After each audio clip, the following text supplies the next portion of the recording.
एसेबां मिनिनो सोरथो बारायदों बेलाय उन्दैयालाय ना मायबा बेलेगथ' नङा एलिसा आयै मा खालामदों नों फनाव आइ ओहो मा खालामनो आयै लोगोफोरजों दसे रायलायदोंमोन आङो ओमफ्राय आं नोंखौ लिंहरबाय थादोंमोन आं माने फनाव भिडिअस नायबाय थादोंमोन ना आयै बेखायनो खोनायासै खोमा आङो नै बेफोरनोथ' गाज्रि आइ बांद्राय फनाव नांथानानै थाबाय थायोब्ला सरि आयै रियेलि सरि देरा नङा सिख्ला जाबोबाय आइ नोंबो दा एसे बांद्राय बिदि फनाव नांथानानै थाबाय थानो नाङा दे आरो ओमफ्राय आंबो दासो नायदोंमोन ना फनखौनो दे लोगोफोरजों रायलायदोंबालाय थिगानो नाथाय बिनि बाहेरा जेबो उल्था सिदा नङा दे आइ जागोन आयै ओमफ्राय आंथ' बिदि नंखायाना ओरैनो गिलायलाङो आंनियाबाथाय नोंनाबा आरो बे जानाय लोंनाय मानि फनखौ लाबफाबाय थायो दसे दोनथ'नो हाया नोङो फनखौ आरोथ' फरायनायाव मोजां गोसो होखा अह जागोन दे आयै नै फनखौ दोनबाय दे आङो एबार हेपि ना आयै ओं आयै जेबो गिनो नाङा दे आरो आंथ' जानला मानला बिदि नंखायाना औ आइ अब्लाबो गिनाय फैयोना गोसोआव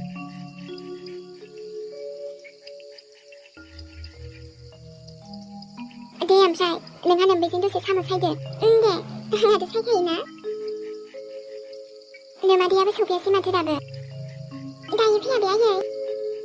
औ आइ आरोथ' न'आव थांबोलाथाय बिदिनो जायो फैनो गोसो गैयाब्लाबो फैफिननांगौ जायोना बांद्राय मबाइलखौ थुबाय थानाङा मिथिबाय दे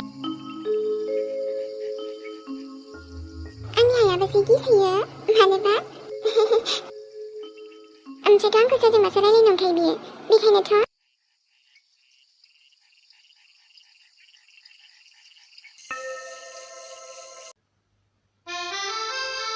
माथो गावनो ओलांखाबानो जायोमोन दा ओरैनो बाथारा आं बिदि खामानिखौ बेलेग खामानिबा दरसामोन दे आरो मा होननांगौब्रा बे जुरिखौलाय मा खामानि थिनांगौ मा खामानिबा थिनाङो अमानोसो आदार होनांसिगोनलाय आरोना आङो बेबायदि दिनबो सफैबाय ना सोरां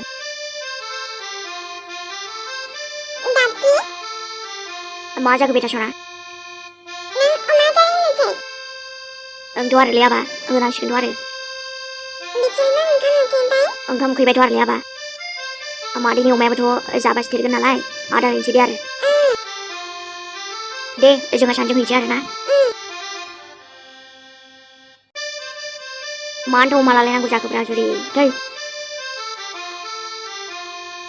मा होनना बुङोब्रा अमाखौलाय गाबज्रिनायाबा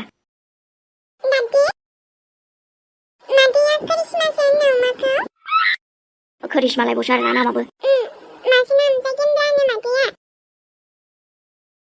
आच्छा बेफोरबो नाम जायो नालाय थै अमा थारखौदेन दे आरो जालाबायदो न' दे जाना होथार थाब देरनांगौ ना ओमफ्राय करिश्मा माथो देनजार फुंबायसोब्रा नोंलाय थै जानायफोरखौ एसे माने खम जाबानो जायो आरोना बांद्राय फुंबाबो साइज नङाना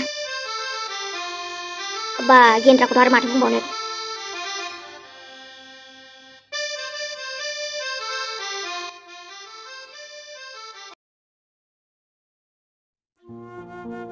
नै बिदिब्ला फाइनालि हौवा गोदान जानो बावला माथो नोङो दाथ' आरो मा खालामबावनो जुरि जासिगोनथ' आरो बावला र' दे मानो मोजां मोनबाय दे आं गोसोआ खमसे खम आंनि आगैनि हौवा गोदान जामारसिगोन नोङो आंथ' आरो साननायसो थायोमोन नानिखौ लानानै नै ओमफ्राय दायो आंनि साननायफोरा टेनसनानो खारजोबखाबाय दा आंथ' आरो फसायनायाथ' नोंखौसो फसायदोंमोन नाथाय जेबो नंला दे आरो ना ओमफ्राय थेंक इउ स' माच थाबाय इसान आंखौ बुजिनायनि थाखाय थै बुजिया मानो जानो दिनै आंनि बेस्टिबोथ'ना नोङो औ आरो बेस्टियाथ' जों जेब्लायबो थाबाय थाखागोन दा ओमफ्राय जुरि जिलिनो मोनसे सारप्राइज गिफ्ट होनो सानदोंमोनलै आङो एसे हेल्प खालामबाय बा मालायसो हाला दे आरो नोंसोरजोंबो है जेन'बा आरो ना दे आरो जेबो नङा दे आंथ' आरो हेल्प खालामखागोन थारैनो आंनि आगै जुलिया जोबोद लाखिखादा नों बायदि लाइफ पार्टनारसो मोननो नागिरदों अ नंगौना औ नङाबालाय माथो ओमफ्राय आंथ' सानलायलाङो आंसो लोखि नामा दे आरो गावबागाव सानैसै ओमफ्रायथ' नोङो जोंनि फेमिलि मेम्बार जानो थांगासिनो वेलकाम खा आरो ना जानायाथ' सिगांनिफ्रायनो खामोन आङो नंगौ जुरि नोंनि आइखौबोथ' आङो आइ बायदियानो सिगांनिफ्राय सानखायोमोन ना थेंक इउ स' माच इसान सार गासैबो हेल्पनि थाखाय आरो ना ओमफ्राय नों माबोरै दङ खुसियैथ' दंना औ दंसाबोआनो खुसियैनो गेजेरावनो आरो बिदिनो सुखु दुखु अ ओमफ्राय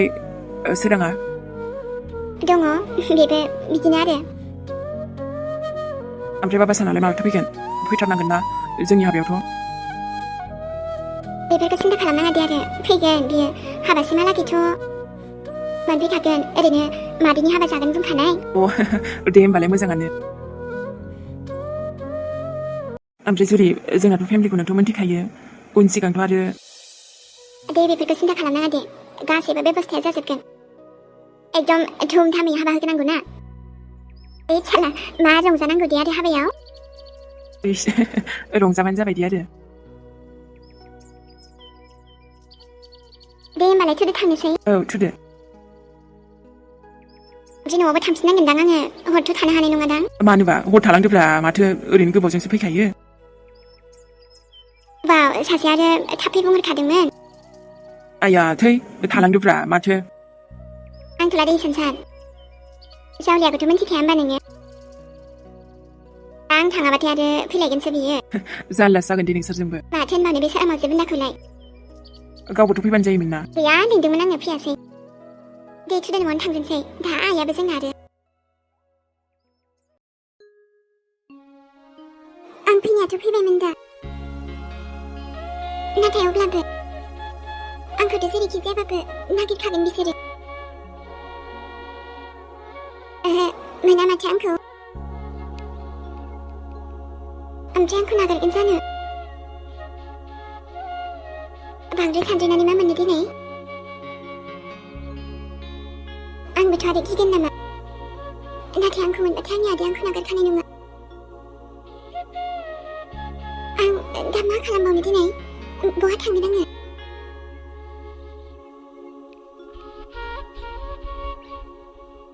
थाब खारनायखौनो मोनथारासै आं दिनै ओइ ट्रेन गाखोनायाव मानो मोजां नांखादोंना नोंखौनो सानदोंमोन आङो बहाय जिरायखो होननानै जेरावखि जिराया मा नांगौ नोंलाय आयो मानसियानो एफोरबायदि आरोना ओइ मिस्टार रायलायबा नोंहा खुगाया रुबायगोन नामा खोथा बुंनो फैदों बियो मानोथो रायलायबाय थानांगौ आंलाय नोंजोंलाय बेफोरबायदिखौ ना रायलायनाङा होनबा रायलायसिनोसो मोजां मोनो आङो मानसियानो माबायदि बियो ओमफ्रायथ' नोङो बिदिनो जिरायना बरिं थांनोसै आरो आंजों एसे रायलायदोरा होमबानोथ' टाइम पास जागोन ना नो थेंक इउ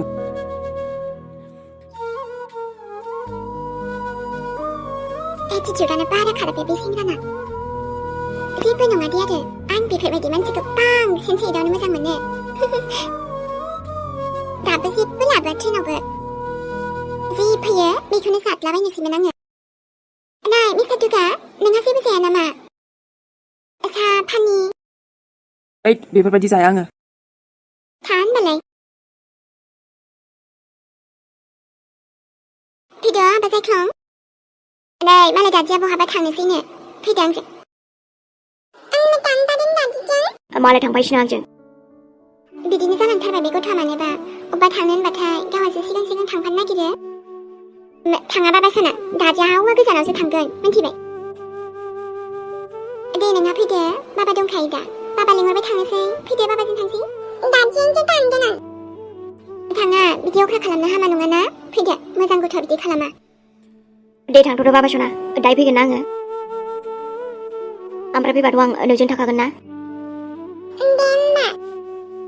दे ओमफ्रायो नोंहा थांनांगौआ थांदो नङाबा दा बेजों रायलायबाय थाबाथाय टाइमासो नोंना ओरैनो थांगारगोन माथो खालामब्रा अनोबो ना गालांनो बनलायलाङो इस माथोबा थाबायानो थाखायो ओमफ्रायथ' बाबा सना लांफा जानायबाथ' लांगौमोन दे आङो ओमफ्राय नोङो दा फैनायाव लेट जाबोगोन ना माथो थाब फैनायाथ' खामानि जोबबानो फैगोन आङो औ एसे थाब फैयाबा दे होमबा थाथ' दे नै आफाया लिंहरबाय फैदो बाबा थांसै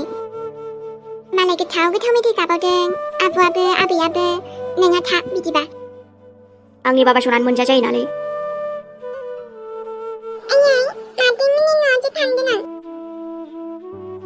नै मालाय मादैमोननियाव रावबो गैथ'वाना दादिबो गैया मादैबो गैया जोंहा थांथ'ला दे आरो मादैयाबो नै दायोनो फैखागोन मादै फैबा फैगोन जोंहा दे होमबालाय जिफोरखौबा थिखोदोंना थिखाखैमोन सोराङा दा नायनानै थिखोना दोनसै आङो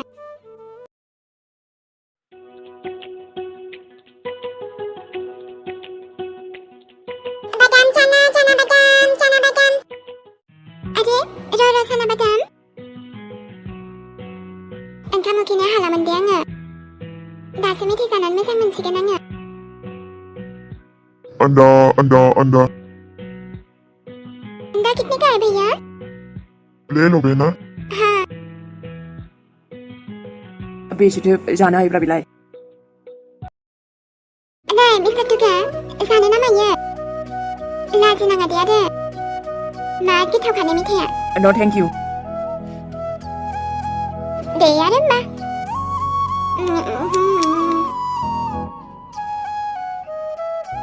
बस एबारे गरम गरम साहा मोनलोंबा बरिया नायसिनबावसिगोन माबायदि सिख्ला बेलाय मा मेथाइ मोनो बेखौनो जाजोबगोन खोमा दे आरो अरे निकितायाबा माला सफैगोनबा थाब फैगोन होनदोंमोन माथो बियो र' दसे नेबावनोसै आं बेयावनो बा आसोल मजादे हनै खिन्थु बा जारौ माथो हारसिं लामायाव बिदि गसंबाय थाखोब्रा नोंलाय सोर जाखो बिसोरलाय जेबो सिन्था खालामनाङा दे जारौ जों दंखायोना बा समायना थाथ' जारौआ जों दंखायोना रायलायनो एसेबां समायनाखौनो औ नङाबा माथो फनाबो नेटवर्कआनो नांनो नागिरा दिनै आं नेनोसो बालायलांबाय थांनोसै एसे आं बाराखौबा फनानो नांला मा जाखोबा नेटवर्कआनो मा मुंब्रा जारौ दे खिन्थादो मानसि जेरै मुङाबो बिदिनो जाखागोन दा एकदम समायना जाखागोन बियो बांद्राय थिग मोनासै आङो नानियालाय माथो जोंखौ गिबायसो नामाफ्रा गिनाङालै नानि जोंखौ दे मुंखौल' खिन्थादो मा मुंब्रा नोंनालाय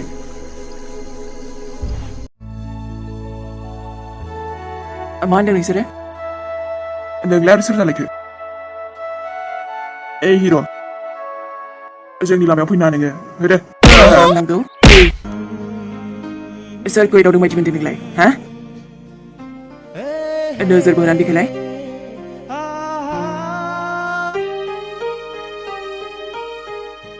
मेहेर माबेखौलाय थुदो बिसोर नोंखौ एदावदोंमोन ना बोरै गारदों बिसोरखौलाय जाबायसो दे मेहेर आगै थुदो लोगोफोर दिनैनि भिडिअखौ एसेयावनो दोनथ'नाय जाबाय लोगो मोनफिनसिगोन नेक्स्ट एपिसोडाव दे बिदिब्ला आं थांदोदिनि आरो भिडिअखौ मोजां मोनदोंब्ला लाइक कमेन्ट्स खालामबानो जाबाय